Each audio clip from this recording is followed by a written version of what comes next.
Well, look, I know Jon Stewart, and Jon Stewart is sometimes funny, sometimes informed, but in this case, he's neither funny nor informed. I've spent my entire Senate career putting forward pay-fors for any time spending has expanded.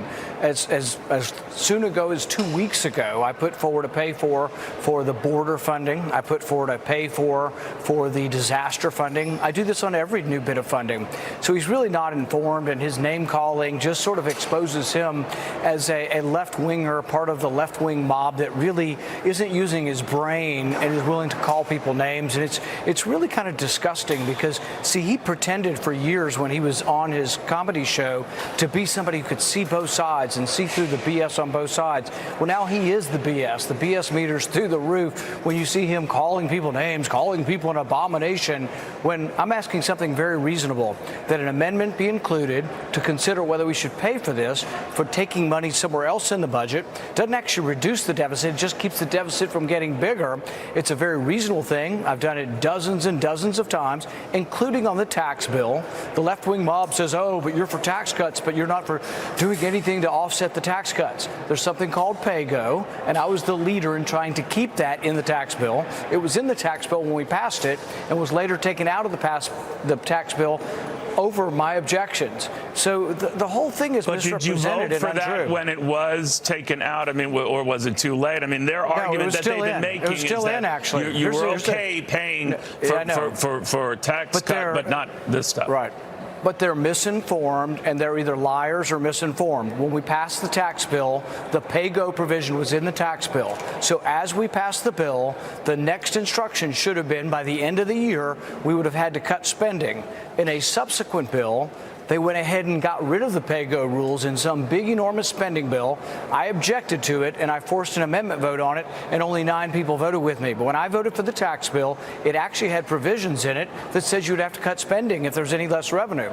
But the left-wing mob doesn't care about the truth. Jon Stewart doesn't care about the truth. It's all about me, Jon Stewart. Look at me, I'm on TV. But here's the thing do you regret that tax bill vote then, Senator, given what happened on the pay-go thing?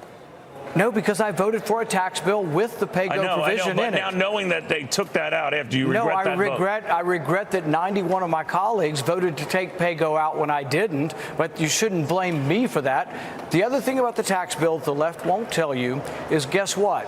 When we cut corporate tax rates, we got more revenue. Art Laffer was right. Supply side economics works. You lower tax rates, and you can sometimes get more revenue. Revenue went up after the tax cuts. The deficit did too, but because we refused to address spending in this town. It's about $2 billion a year every year until 2092. There is no limit. This is the thing. This bill is completely irresponsible. You know what it says for how much money we're going to spend? Such sums as are necessary. So if Jon Stewart could read, maybe he'd read the bill and say, oh my God, who in their right mind would vote for a bill that doesn't have a dollar amount in it? It has no dollar amount. But there's no way of knowing, right? Isn't that part of the problem? Because there was no way to forecast these illnesses and sicknesses that came as a result. We do this on disasters too. So we just make up an enormous number. What you would do if you're responsible is you'd allocate it for 3, 4, 5 years and come back and reassess it. That's a responsible way to budget. But to have an open-ended thing that goes to 2092, really? We're going to have a spending bill that says you spend whatever you want until 2092. It doesn't matter how good the cause is. It's irresponsible. And really, people need to wake up and not be so sort of overwhelmed by celebrity that they take out-and-out falsehoods and ad hominem attacks from really a gutter snipe like Jon Stewart. And I think I should be commended and loudly cheered for being one of the few fiscally responsible people up here. And I think we ought to set the record straight, because Jon Stewart can't just have a free pass to lie to people, think he's a celebrity and think facts don't matter. This is Republican Senator Rand Paul choosing a lonely hill to die on. This feud began when Rand Paul opted to block the 9/11 Victims Compensation Fund from passing with unanimous consent. President, I ask unanimous consent that as if in legislative session, the Senate proceed to calendar number 153, H.R. 1327, that the bill be considered read a third time and passed, and the motion to reconsider be considered made and laid upon the table with no intervening action or debate. Action. Mr. President. Senator from Kentucky. Reserving the right to object. It has long been my feeling that we need to address our massive debt in this country. We have a $22 trillion debt. We're adding debt at about $1 trillion a year. And therefore, any new spending that we are approaching, any new program that's going to have the longevity of 70, 80 years should be offset by cutting spending that's less valuable. We need to, at the very least, have this debate. I will be offering up an amendment if this bill should come to the floor, but until then, I will object. From there, Jon Stewart took to Fox News, considering that's the only network to reach any Republicans these days, and assailed him for suddenly rediscovering his principles of fiscal responsibility only after voting for the $1.5 trillion tax cut that exploded our deficit. It's absolutely outrageous, and you'll pardon me if I'm not impressed in any way by Rand Paul's fiscal responsibility virtue signaling. Rand Paul presented tissue paper avoidance of the $1.5 trillion tax cut that added hundreds of billions of dollars to our deficit. And now he stands up at the last minute after 15 years of blood, sweat, and tears from the 9/11 community to say that it's all over now. Now we're going to balance the budget on the backs of the 9/11 first responder community. Brett, this is about what kind of society do we have. At some point, we have to stand up for the people who have always stood up for us, and at this moment in time, maybe cannot stand up for themselves due to their illnesses and their injuries. And what Rand Paul did today on the Senate was outrageous. And now Rand Paul has reemerged to defend himself with some revisionist history. Because while he pretends that he's only voted pending some assurance that the bills will pay for themselves, his vote for the final version of the GOP tax cut included no such thing. Sure, an earlier version of the bill included one, but as he conceded, it was ultimately removed. And yet, miraculously, it still got a vote in the affirmative from Mr. Fiscal Responsibility himself. So he can try to point to the fact that he did his due diligence and upheld his principles on some early version of the bill that wouldn't see the light of day, but on the vote that counted, the one that would cost this country $1.9 trillion, Rand Paul somehow managed to bring himself to vote yay.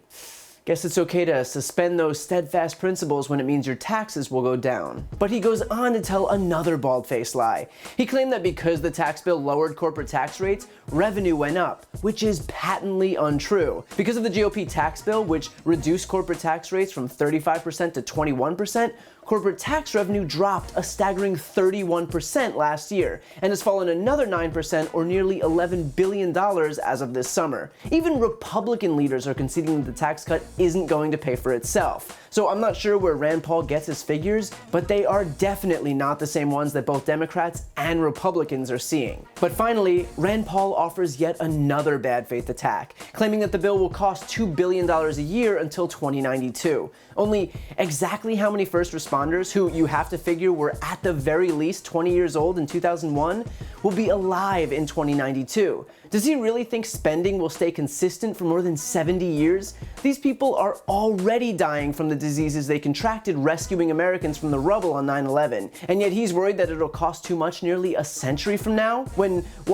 half dozen are left, if that? The whole point is for first responders not to come back to Washington every 3 years, begging hat in hand for money so that they won't die, for this very reason, so that a first responder struggling to survive doesn't have to appease people like Rand Paul with what precious time they have left.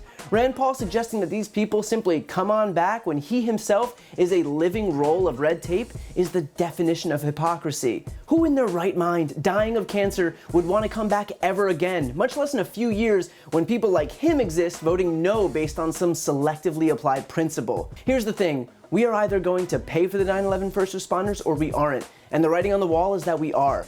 So you just do it. And you don't use the lives of 9/11 heroes as some crutch to lean on while virtue signaling about fiscal responsibility.